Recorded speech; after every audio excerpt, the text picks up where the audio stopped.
আত্মোপলব্ধির জন্য প্রয়াস, প্রচেষ্টা এবং সংকল্প, এই তিনটি বিষয় অত্যন্ত গুরুত্বপূর্ণ। একটা গল্পের মধ্য দিয়ে আমরা আলোচনার দিকে অগ্রসর হই। মোল্লা নাসিরউদ্দিন একদিন সকালে বৈঠকখানে বসেছিল। দুপুর হওয়ার কাছাকাছি, কিন্তু কোনো রোগী আসেনি, কেউ সাক্ষাৎ করতেও আসেনি। এক দুইবার চাকরকে প্রশ্ন করল, আজ কি হয়েছে? গ্রামে কোনো রোগী নেই? এমন তো কখনো হয়নি। আজ কোনো রোগীও আসেনি, কেউ সাক্ষাৎ করতেও আসেনি, সৎসঙ্গের জন্য কেউ আসেনি। কারণ কি? সন্ধ্যা হয়ে গেছে, তারপরে কেউ আসেনি। রাতও হয়ে গেছে, তারপরে কেউ আসেনি। রাত 12টা বাজে তখন। মোল্লা নাসিরউদ্দিন চাকরকে বলল, যাও, বাহিরের দরজা বন্ধ করে দাও। আর কারো জন্য প্রতীক্ষা করা ব্যর্থ, এখন ঘুমাতে যায়। চাকর বাহিরে গেছে আর তৎক্ষণাৎ ফিরে এসেছে। মোল্লা নাসিরউদ্দিন বলল, এত তাড়াতাড়ি দরজা বন্ধ করে এসেছ? চাকর বলল, আমরা সকালে দরজা খুলতেই ভুলে গেছি। দরজা বন্ধ ছিল, কিন্তু সারাদিন এটা মনে হয়নি দরজাও বন্ধ হতে পারে। মানুষ আসেনি, কিন্তু কেন আসেনি এটাই সমস্ত দিন বিচার করছে। আজ কোনো রোগী আসেনি, সংযোগের কথা শুধু ভাবতে থেকেছে, কিন্তু দরজাও যে বন্ধ হতে পারে এটা একবারও ভাবে।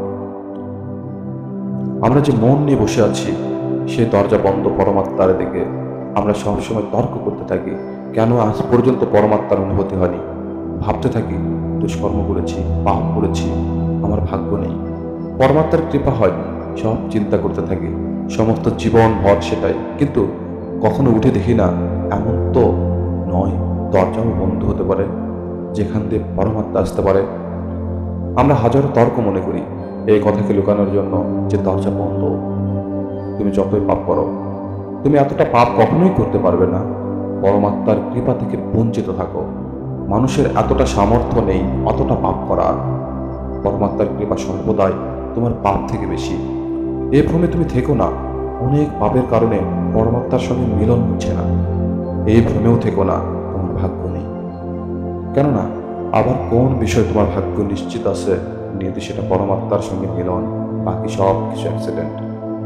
এক দোকান তৈরি হবে কি হবে না, ইজ্জত পাবে কি পাবে না, সবকিছুই অ্যাক্সিডেন্ট। এক কথায় নিয়তি।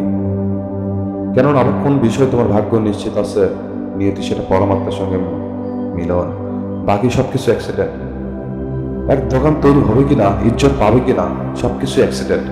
এক কথা নিয়তি, যেটা হবে হতেই পারে।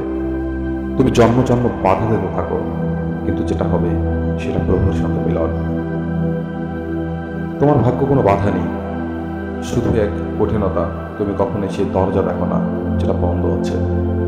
সেই বন্ধ দরজা খোলার জন্য ধ্যান, আর সেই দরজা এতদিন বন্ধ আছে, কিছুটা ধাক্কা মারার প্রয়োজন। জং ধরে গেছে, জন্ম জন্ম ধরে পড়ে আছে, হয়তো দরজাও ভুলে গেছে আমি খুলতে পারি। তুমি ভুলে গেছো দরজা আছে, কেননা কখনো খুলতে দেখোনি। আর দেওয়ালের পার্থক্য কি? তো কিছুটা ধাক্কা মারতে হবে, কিছুটা প্রচেষ্টা করতে হবে, কিছুটা তীব্র প্রয়াস করতে হবে। এটা এখানেই ছোট প্রয়াস করেছি।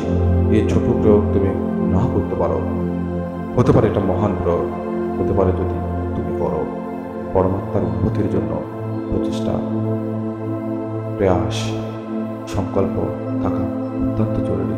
আমরা যখন প্রচেষ্টা করব, আমরা যখন প্রয়াস করব, তার সাক্ষাতের, তার সন্ধানের, আমরা সে অনুযায়ী যখন সংকল্প করব, আমাদের বন্ধ দরজা অবশ্যই খুলতে পারে। আর এই বন্ধ দরজা খোলার যে পথ, সেটা হচ্ছে ধ্যান। আমরা ধ্যানের মাধ্যমেই আমাদের পরম অনুভূতি, পরম সত্তা, পরম প্রিয়, পরম নাথের সঙ্গে সাক্ষাৎ ঘটাতে পারি, আমাদের সাক্ষাৎ করতে পারে। এটাই আমাদের নিয়তি, এটাই আমাদের সম্ভাবনা। আমরা সর্বোচ্চ সম্ভাবনা নিই, এই জন্য জন্মগ্রহণ করি, যেন আমরা পরমাত্মার সঙ্গে মিলন ঘটাতে পারি। আমাদের মিলন যেন পরমাত্মার সঙ্গে সংঘটিত হয়। সকলকে শুভকামনা। আবারও অন্য কোনো পর্বে সকলে সাবস্ক্রাইব করুন এবং সঙ্গেই থাকুন।